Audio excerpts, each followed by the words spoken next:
Subscribe பண்ணாதவங்க subscribe பண்ணிக்கோங்க, பக்கத்தில் இருக்க பெல் ஐகானை கிளிக் பண்ணிக்கோங்க. இந்த வீடியோ ரொம்பவே டிலேவாக தான் நான் அப்லோட் பண்ணுறேன். ஸோ உங்க எல்லாருக்குமே இந்த அப்டேட் தெரிஞ்சிருக்கும் தான் சொல்லணும். ஸோ விஜய் டிவியில் இப்போ ரீசெண்டாக 2 நியூ சீரியல் வந்திருந்துச்சு. சின்ன மருமகள் மற்றும் தங்க மகள் சீரியல். ரெண்டுமே ப்ரொமோல காட்டின மாதிரி ஸ்டோரி லைனை வேற லெவலாக இன்ட்ரெஸ்டிங்காக கொண்டுட்டு போயிட்டு இருக்காங்கன்னு தான் சொல்லணும். ஸோ இருந்தாலும் தங்க மகள் சீரியலில் இப்போ எப்படிடா அவங்க போய் சாரி கேட்டுட்டு திரும்ப சென்னை போகலாம் அப்படிங்கிற மாதிரி தான் ட்ரை பண்ணிட்டு இருக்காங்க. ஸோ போன எபிசோட்ல கூட அந்த மாதிரி தான் நடந்துச்சு.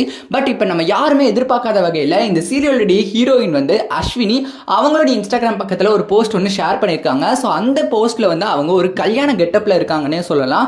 ஸோ கல்யாண கெட்டப்ல கழுத்தில் தாலியோட இருக்காங்க. அது மட்டும் இல்லாமல் அவங்க கீழே ஒரு விஷயத்தையும் கோட் பண்ணியிருந்தாங்க. அதில் என்ன போட்டிருந்தாங்கன்னா, எக்ஸ்பெக்ட் தி அன்எக்ஸ்பெக்டட் அப்படின்னு போட்டது மட்டும் இல்லாமல் தங்க மகள்னு சீரியலுடைய நேமையுமே மென்ஷன் பண்ணியிருந்தாங்கன்னே சொல்லலாம். ஸோ என்னடா இப்படி ஒரு ஸ்டோரி லைன் வர்றதுக்கான எந்த அறிகுறியுமே இல்லையே, திடீர்னு கல்யாணம் முடிஞ்சிட்டா அப்படிங்கிற மாதிரி தான் நம்ம எல்லாருமே ஷாக்கிங் ஆகிற அளவு தான் அந்த போஸ்ட் இருந்துச்சுன்னே சொல்லலாம். ஸோ நம்ம எல்லாருமே நினைக்கலாம் ஒருவேளை அது ட்ரீம் சீக்வன்ஸாக கூட இருக்கலாம் அப்படிங்கிற மாதிரி நமக்கு எல்லாருமே தோணலாம்.